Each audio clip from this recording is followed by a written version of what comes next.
IAS के interview में गजब के सवाल पूछे जाते हैं जो कि दिखने में शुरू में आसान लगते हैं, लेकिन उनके जवाब सिर घुमा देते हैं। उन्हीं में से एक सवाल है कि आप 80 में से 8 कितनी बार घटा सकते हो। सवाल को ध्यान से सुनेगा। 80 में से 8 आप कितनी बार घटा सकते हो, यह सवाल था। और अगर आपका जवाब भी 10 है तो आप भी गलत है। एक्चुअली ज्यादातर लोग इसका जवाब 10 ही देते हैं, लेकिन इसका सही जवाब है 1। एक्चुअली अगर आप 80 में से एक बार 8 घटा दोगे तो आएगा 72। अब अगली बार 8 आपको 72 से घटाना है, 80 से नहीं। इसलिए 80 में से 8 आप एक ही बार घटा सकते हो।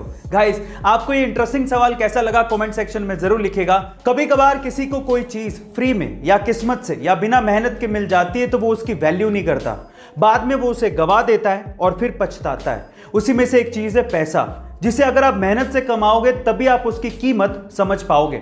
एक्चुअली हुआ कुछ यूं कि सन 2002 में एक 19 साल के कूड़ा उठाने वाले लड़के की 80 करोड़ रुपयों की लॉटरी लग गई। अब किस्मत तो खुल गई थी, लेकिन वो इन पैसों को संभाल नहीं पाया, उसकी कीमत को समझ नहीं पाया और उसने ये सारा पैसा जुए में, नशे में और ऐशो आराम में गवा दिया। और बाद में वही लड़का फिर से कूड़ा उठाने लगा। अब यहां पर सीखने लायक बात क्या है जानते हैं? यहां पर सीखने लायक बात यह है कि पैसा आना इंपॉर्टेंट नहीं है, पैसे को संभालना और उसे बढ़ाना बहुत इंपॉर्टेंट है। आपको यह सलाह कैसी लगी कमेंट सेक्शन में जरूर लिखिएगा। और अगर आप बाइक लवर्स हैं तो आप रॉयल एनफील्ड के क्रेज से जरूर वाकिफ होंगे। लेकिन क्या आपको पता है कि जब 1993 में आइशर मोटर्स ने रॉयल एनफील्ड को खरीदा था तब वो एक लॉस मेकिंग कंपनी थी और अगले 5 साल तक लगातार लॉस में ही रही, जिस वजह से कंपनी बंद होने की कगार पर थी और आइशर मोटर्स उसे बेचना चाहता था। लेकिन तब के एमडी सिद्धार्थ लाल, जो कि खुद बाइक्स के बहुत बड़े शौकीन थे, उन्होंने बोर्ड ऑफ डायरेक्टर से एक और चांस मांगा और उसके बाद रॉयल एनफील्ड में कुछ मॉडिफिकेशंस किए और खुद से कई 100 किलोमीटर इंडिया में रॉयल एनफील्ड से घूमे ताकि इंडिया में बाइक्स का क्रेज फिर से शुरू किया जा सके।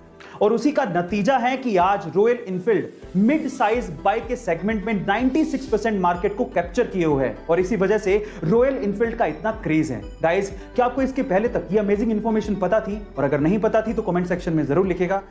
दुनिया में सबसे पहले सुपर कंप्यूटर 1964 में बनाया गया था, लेकिन अगर मैं आपसे सवाल पूछूं कि इंडिया में सबसे पहले सुपर कंप्यूटर किसने खरीदा था तो आप लोग क्या कहेंगे? देखिए, अगर आप किसी आईआईटी का या फिर इसरो का या फिर किसी गवर्नमेंट ऑर्गेनाइजेशन का नाम लेने वाले हैं तो आप लोग गलत हैं। एक्चुअली इंडिया में सबसे पहले सुपर कंप्यूटर खरीदा था चंपकलाल चौकसी ने। चौंक गए ना? और वो भी 1970 में 8 करोड़ रुपए देके। पर सवाल यह है कि इन्होंने ऐसा क्यों किया, मैं आपको बताता हूं। चंपकलाल चौकसी एशियन पेंट के मालिक थे और वो एशियन पेंट को इंडिया में कोने कोने में एक एक डीलर तक पहुंचाना चाहते थे, जिसके लिए उन्हें मैसिव डेटा एनालिसिस करना था, जो कि सिर्फ सुपर कंप्यूटर से ही पॉसिबल था। अब इनके दिमाग की दाद देनी पड़ेगी।